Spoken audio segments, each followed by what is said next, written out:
Hi, and welcome to the second episode.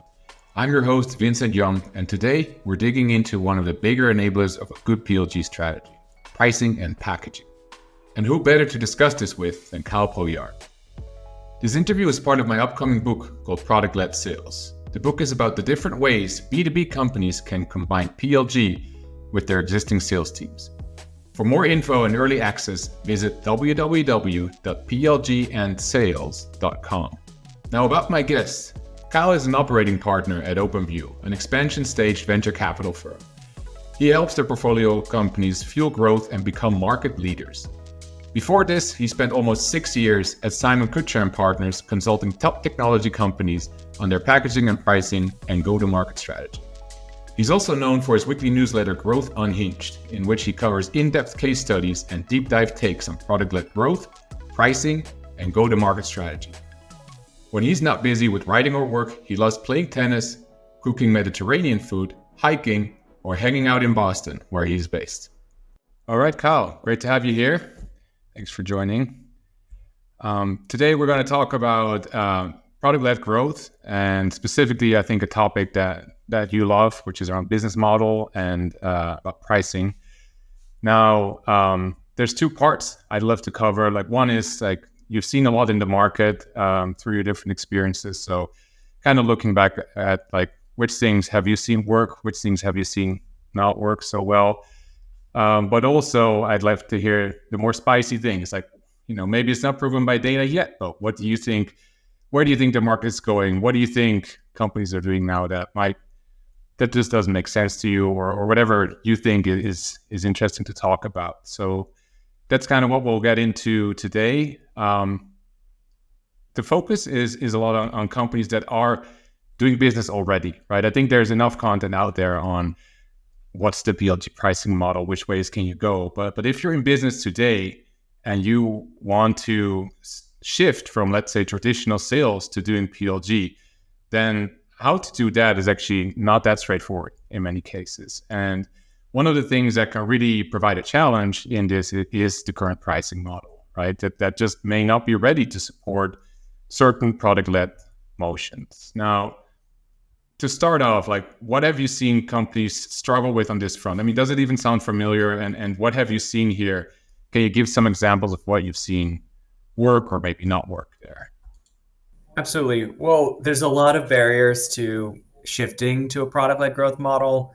Pricing and packaging certainly comes into play, because when we think about product-led growth, we think about focusing on end users and using the product as a means of acquiring, converting, retaining those users.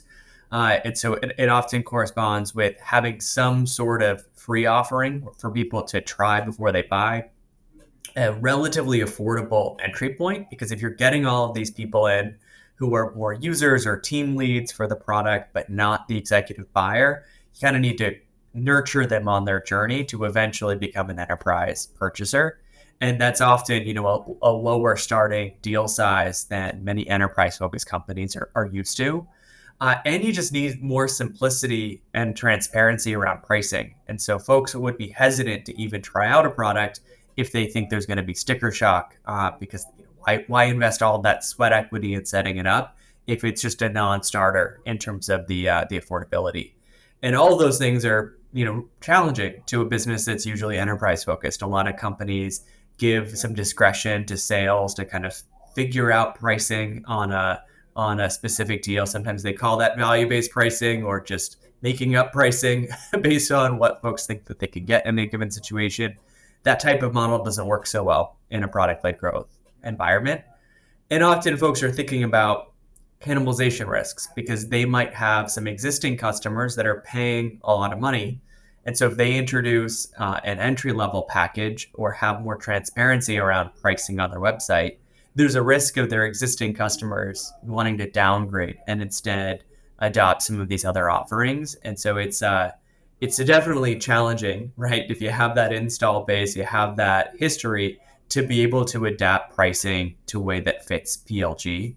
I personally believe that usage-based models work really well in these situations, because you can really grow with the customer as they grow their usage. And having a lightweight or affordable entry point is really just meaning you're offering less usage, right, in terms of the initial commitment and initial spend. But classic seat-based subscription models might not work so well for that type of purchase.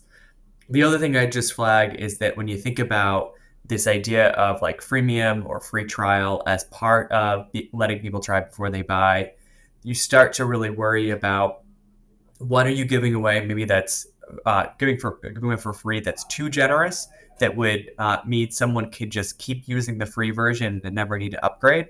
But on the flip side, I often find that ends up being an excuse for watering down the free version so much so that it's not actually usable for the high value customers you're trying to attract, and ends up only really being useful for like prosumers, personal users, small businesses. And so you end up having all of these free users who have a support burden, but who have no really likelihood of converting to kind of paying customers down the line. And so you've got to really strike that balance. And unfortunately, I think too many people are nervous about offering too much, and then it ends up coming back to haunt them. Yeah, and these are real risks also for a business, right? Like it doesn't come from nowhere, like you're saying. Like the free version often becomes the biggest competitor for sales, right? And cannibalization can apply to existing customers, but also in new business, right? Are we now serving people for free or for less that used to maybe buy at full price or at the original price? Do you have any methods, models, or ways to gain more confidence there? So in other words, how if I'm doing sales today and I'm selling at a certain price, like this land and expand motion that I might get out of PLG, where like, okay, I'll sell something smaller first and it'll grow. Proving that takes a long time, and once it's out, right? So how do I bridge the gap? How do I get more confidence there on as a company in making that step? Yeah, it's a great question. I think there's actually a lot of different routes to test out product-led growth strategies that don't require fully jumping into the deep end right away. And I like to prove out those different steps and kind of sequentially build out a more sustainable PLG model.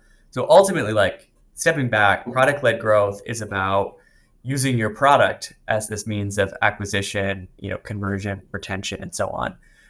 That means it's more of a dimmer switch than an on or off switch. Like you have companies that are very extreme in terms of using the product across the entire journey and having a lot of the revenue come from self-service purchasing where there's no human interaction.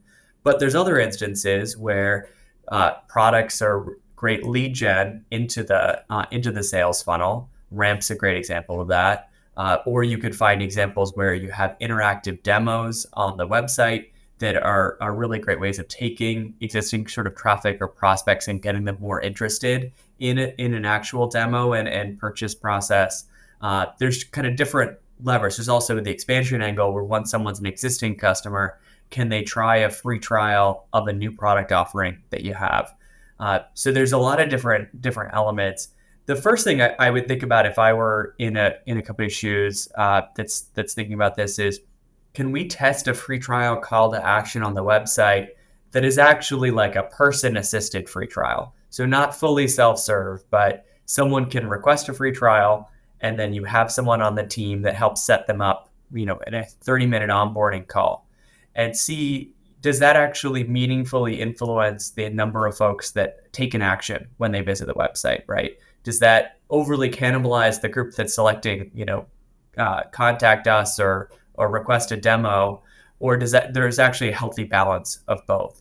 And you might find that it actually really increases the overall pie that's available for the business, or you might find it just, shrinks an existing pie. But that's something that you kind of have to experiment with to validate. But that's something that you can do without having a kind of fully self-serve, fully operational free trial. It's more of a way of testing that appetite for a free trial.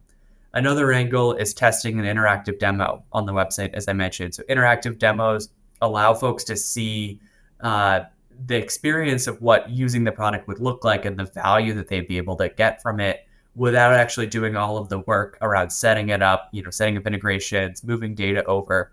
And so for many people, that's something that they want to be able to see before they ever talk to someone on the sales team.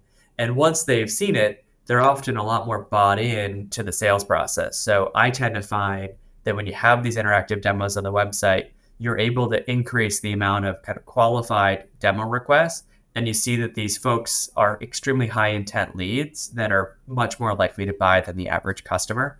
And so particularly for a product that's in a newer category, or that's where part of the benefit is taking something that maybe there's an existing software for that people don't like or isn't workable, or is a legacy software, and really demonstrating kind of like how you're unique and how the product is better. There's something about saying that you're better through a demo process, but there's another thing about someone actually experiencing that for themselves and seeing firsthand, again, coming to their own conclusion. So I think those are really great entry points. From there, I would think about, if those were moving towards a more self-service free trial or freemium edition. And you can often do that while continuing to have the same pricing. So we have portfolio companies that have done that, in an enterprise model, and it acts more as a self-service sort of proof of concept that they might otherwise do in the sales process. And so that's another way to test out, this PLG opportunity. If you end up finding that you're getting a lot of these free trial requests or free trial signups, folks are seeing value in that trial, but they're ultimately not buying because the price is too high. That's when you can really start thinking about maybe a new entry level kind of package or offering designed around this audience that already exists and is already kind of eager to buy, just at a different price point that you're selling today. Right. And the great thing about this is that you're de-risking the whole investment, right? You can do this with the team, with the motion that you have today. It's almost like adding a button and figuring out how to give people access when they ask for it. Exactly. Definitely de-risk things. And it also starts to create some shared incentives across teams. And so a lot of times in SaaS, we get into this handoff model, right? Where marketing, hands off prospects to an SDR who qualifies them, who hands it off to an AE, who hands it off to a solution consultant, hands it, and so on and so forth. And what happens is you have a lot of friction for the customer, right? Because they feel like they're being handed off. It's not a seamless experience. And you're missing out on opportunities by not connecting the dots and kind of bringing teams together cross-functionally. And so if you have, for example, a marketing team that's thinking not about how many MQLs can I bring to sales, but it's thinking about how much qualified pipeline can we generate, all of a sudden, doing these things like free trial experiences on the website or interactive demo experiences, all of a sudden that's aligned with what marketing sort of gold on. And now marketing is a much better partner for sales because everyone is trying to do the same thing at the end of the day. And so you can break out of these sort of siloed thinkings or assembly line models and find creative solutions. And I tend to find what works really great for testing PLG is using an area that is known as a really critical focus point for the business. So you might say, hey, we've got to get CAC payback down with this segment, or we've got to accelerate time to close, or we've got to increase competitive win rate. Whatever it is, that's kind of the number one thing the board cares about. I'm sure there's actually a PLG angle to going after that opportunity that you might not have considered. And so if you can apply PLG towards the problems that everyone at the business knows are really important, that ends up unlocking a lot of permission to go kind of further on the PLG journey. Yeah, I'm nodding because this is something I emphasize a lot as well. It's not about doing PLG. That's not a goal. It's about achieving goals the company has, right? And the more you align with that, the easier it becomes to drive that change in the end. If we look on the flip side, are there any categories of companies that you've seen or pricing models for that matter, where you've just seen okay, it just doesn't work there. It's okay. Not everybody needs to do this, but this part, if you're in this business or if you do this, then probably it's not the first thing to look at. Well, so in our product benchmark survey from earlier this year, we surveyed hundreds of companies, and we're trying to get a sense for what categories seem to really be ripe for PLG or really ready for PLG, and which categories is PLG just a much harder sell or harder to pull off. And what we found is, anyone selling to a really small business audience, to an SMB or very small business audience, product-led growth was very common. It was much less common if you're selling to large enterprises with 1,000 or more employees. That's where you only saw maybe 15 or 20% PLG adoption. So the size of your target customer matters a lot. The other angle that matters is the category of software, the category of tooling that you have. So any software that's selling to developers or in an infrastructure type of environment, product-led growth adoption is extremely high, and there's almost an expectation now from the developer community that people should be able to use the product on a self-serve basis. They don't want to be forced to talk to sales, right? But then if you look at categories like finance-oriented technology or vertical-specific software or legal tech in particular, you see much lower PLG adoption. And so the takeaways for me are, first off, you can understand some of these industries are just less tech savvy in the first place. The buyers don't really want a self-serve experience. They maybe need help or want to have a more consultative experience. So, make sure that you're focusing on an industry where the way people actually want to buy your software is aligned with PLG. That would be kind of takeaway number one. Takeaway number two is, like, when you think about SMB versus enterprise, one factor is less at the enterprise. There's more stakeholders involved in a purchase decision. There's a lot more risk. There's more complex kind of integrations. It's not all turnkey. Like, hey, we can just set up everything in a few clicks. An enterprise-specific integration with another enterprise technology is often a lot more complicated than that. There's also a lot of data, a lot of complex workflows to make sure are working. And so if you're selling to an enterprise that has just a lot more friction involved with setting up the product and seeing value and convincing people that there's value, that's obviously just much harder to pull off PLG unless you can find a specific wedge within that bigger opportunity where someone can actually kind of get up and running really, really quickly. And then the final area that I just point to is, if you're selling to a very small business audience, you don't have a lot of, your deal sizes are usually small. Maybe it's a couple $100 a month. You don't have a lot of ability to invest in a kind of high touch sales motion. And so the CAC payback just can't support as high touch of a sales motion as in an enterprise setting where you're maybe getting couple $100,000 deal. And so in that case, you are really looking for anything that you can do to automate the customer journey, where you're able to bring that into a product-based or more scalable solution, as opposed to having a human doing it manually. And so that's where it's a much more business critical from a kind of KPI standpoint to find lower CAC ways of doing business. And so, I would say also make sure that you're, applying PLG to be able to develop the unit economics and build an attractive business. So if your business can support high touch experiences that win over these really high value customers, that's great. And maybe in those cases, PLG is not as much of a requirement. But if you need to focus on extreme efficiency, the calculation switches. Absolutely. Great. All right. So then let's get into some more, let's not say unproven, but like let's some more edgy topics around PLG, like what's happening today in the world. Like, in your view, where we can stick as much around pricing and business model as we want, but if you have broader views, like, I would encourage you also that let's cover it here. But what do you see happening in PLG right now? It's evolved a lot over the past years.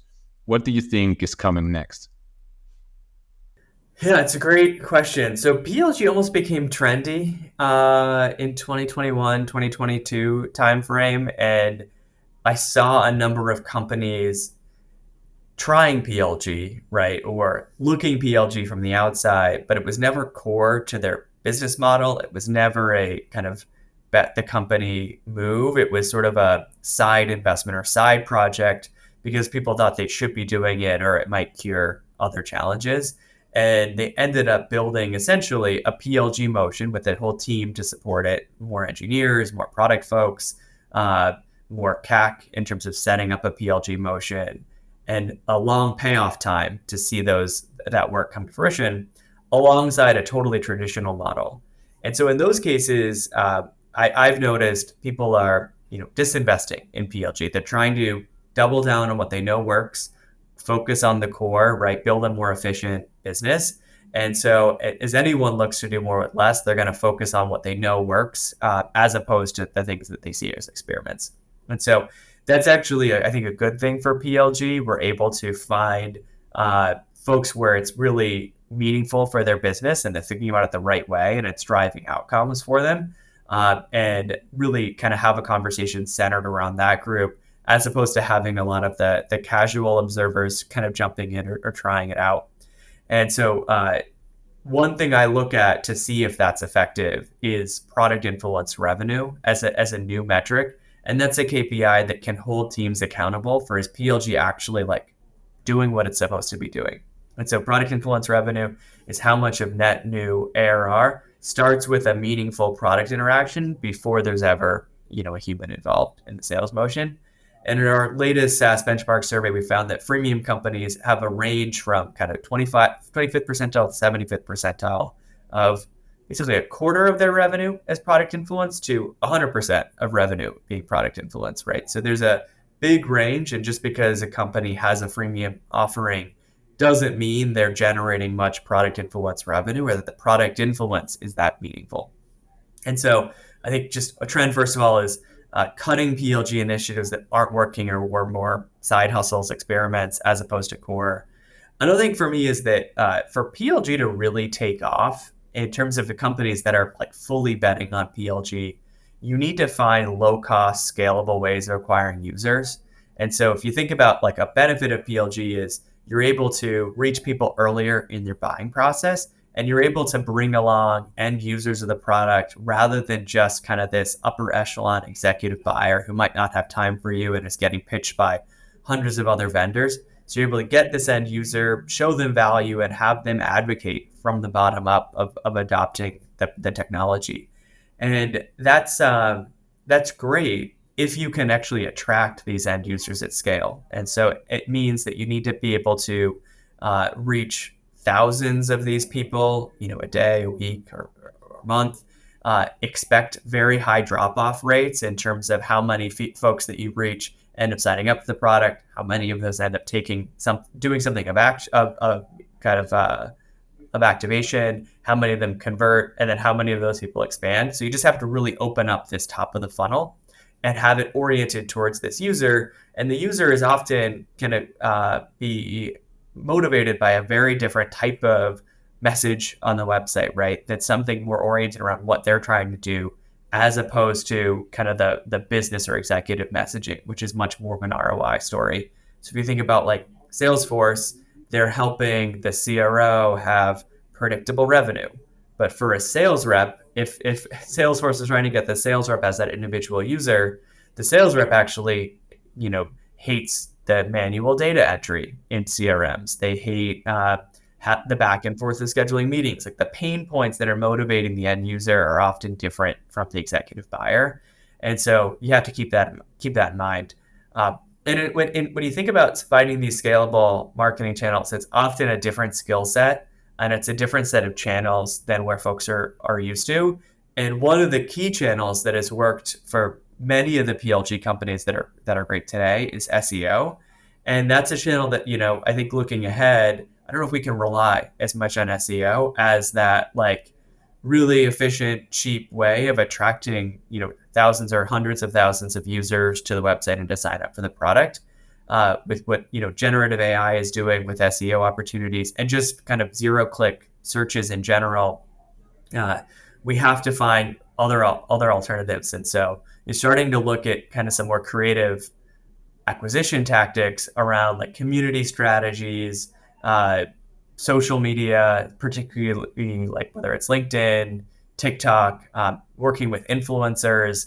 There's a totally kind of different set of these tactics for reaching users than maybe folks were using 5 years ago. Right. And I think to an extent it's healthy, this pressure on PLG to prove itself as well. And what you said with product influence revenue, for example, I think in the long run, that's a good thing. That makes it a real business practice that companies can decide to use or not use, right? Now, if we look at the other direction of that, so what's something that you're hearing or seeing in the market that you've seen companies do that just doesn't make a lot of sense to you if you think about PLG? Yeah, it's a good question. So I do see some companies, I think, that underestimate the value of their PLG efforts. And so there's some companies that I see make a shift into enterprise. Like Airtable made a big announcement about their shift to enterprise, for example. And what often happens is like they're seeing more and more of the revenue comes from enterprise customers. Uh, Enterprises often have higher retention, higher rates of expansion, right? And so it looks like a really appealing customer target. And they lose sight on like how they're actually able to reach the enterprise. So focusing on an enterprise customer doesn't mean the same thing as like not doing PLG. Because for many companies that were successful in going PLG to enterprise, PLG sort of became their opportunity to attract people that were kind of an individual user at a larger company where they could get that person to kind of try out the product on a self-service basis and then advocate for enterprise adoption. Or folks maybe use the product at an SMB and then they switch jobs to an enterprise and they have a lot of brand affiliation with this PLG tool that they really loved working with. And that's what they advocate for in the enterprise purchase. And so oftentimes it's sort of this like, oh, we're going enterprise. So we're going to water down everything we're going to do around PLG. We're going to kill any self-service access. We're going to raise prices for everyone. And it actually looks like it works. Like the first couple of quarters, they're able to take a lot of the self-serve free users and convert them onto enterprise plans. Sales is really having a lot of great conversations with enterprise buyers. But then they look back a year later and they don't have a pool, right, of users that they can fish from and turn into these enterprise customers. And all of that's dried up because they totally disinvested in PLG, which became the foundation for their enterprise growth efforts. And so this kind of notion of going enterprise means we kill PLG often ends up looking kind of short-sighted. And I see that companies look back and regret some of the decisions they made later on. That's a really good insight, and we'll be following the Airtable story closely as it evolves, I guess. All right, going to the last question here. What's something that you personally just think is something really cool or something that you see a lot of potential in, but just hasn't been proven yet in PLG? Well, there's a lot. So one of the things for me that comes up is the opportunity around kind of applying different sales tactics in conjunction with PLG. I think that we've kind of dispelled a lot of myths that PLG means anti-sales, and there's a lot of room for having a kind of a synergy between product-led growth tactics and also kind of a human touch, especially for high value folks who are ready to buy. But we're still very early in a lot of that motion. So we haven't done a whole lot around kind of outbound efforts for PLG businesses. We also haven't done a whole lot around how does like the sales process change based on product information. So we're doing a better job getting product signals as a signal of intent through like product qualified leads, product qualified accounts. But sales reps don't always use that information to actually have a different customer experience depending on what they know about what's happening. And ultimately, we're trying to get to personalization, right? Where we're selling to the right person at the right time based on what we know about them. And PLG is a really amazing sort of data collection play to be able to personalize the customer experience. We're not really doing that today. The other thing is I think that there's a lot of the techniques with PLG are around basically trying to automate the customer journey by taking things that would be done by people, right? SDRs, sales reps, and so on, and bringing that into the product. So the product sort of starts to sell itself.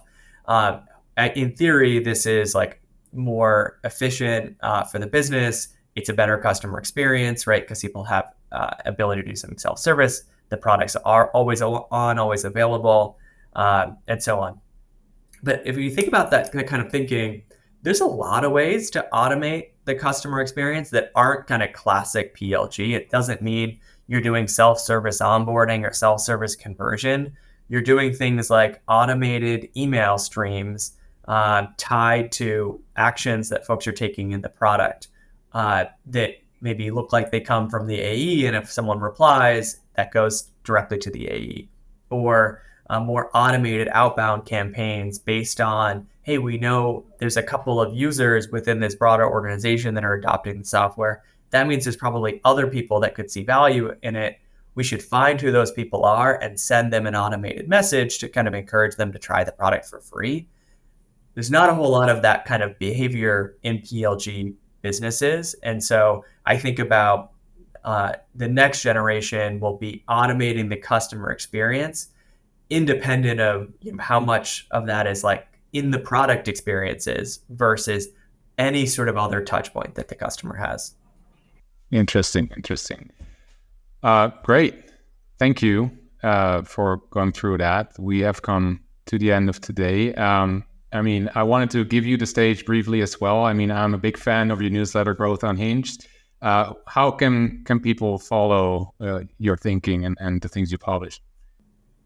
Yeah, appreciate that. So I do write a newsletter, Growth Unhinged, every week, trying to feature different stories and playbooks of fast growth software startups. And then I'm also regularly sharing insights on LinkedIn. I post about 3 or 4 times a week with different kind of growth advice, growth lessons, learnings, stories that I'm seeing in our portfolio and outside of the portfolio. So folks should definitely follow either or both to get all the latest. I would suggest both. That's what I do. All right. Thanks so much. It was great having you, Kyle. Thanks, Vincent. That brings us to the end of this episode. Some great ideas today for sales-driven companies to start introducing PLG into their experience and pricing model.